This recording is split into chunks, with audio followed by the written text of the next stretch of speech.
What do you think the effect of free and widely available pornography is having on young people, especially men, in our society at this time?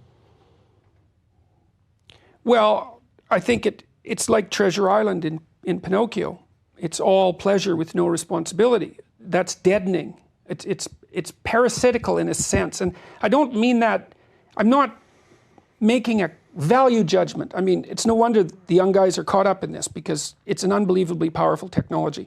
It drove the development of the internet, let's not forget, right? So it taps into one viciously primordial motivation. And so these guys are being blasted by what biologists call super stimuli all the time. So imagine that there's a biological stimulus that has an effect on you, and then you can magnify it. And the typical porn actress, not the amateurs, but the professionals, have their sexually provocative physical elements exaggerated. And so men are very visual in terms of their sexual processing. And so, you know, the guys are pulled into it, and they're pulled into it also by curiosity. But I think that ethically it's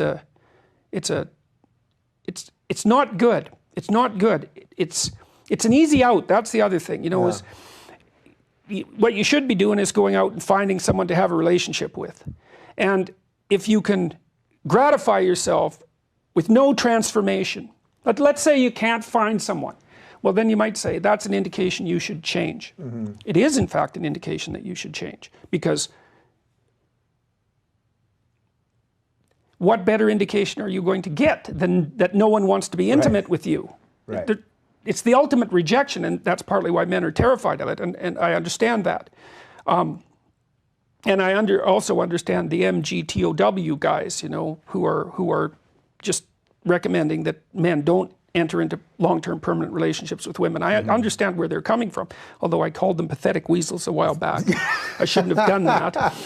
See, that's where I said to you, are you worried about every little thing? You say, once you say some... Well, they're providing a lot of young guys who need a kick to go out there. Right, they're actually giving them the back door. They're giving them a rationale, and I've seen this have very detrimental effects on a number of people already, and partly in my clinical practice, because these guys, the young guys who aren't successful, they're looking for a reason why women are terrible, because otherwise they have to think, well, they're just not presentable, which is what they do have to think, because that's almost the definition of presentable, right?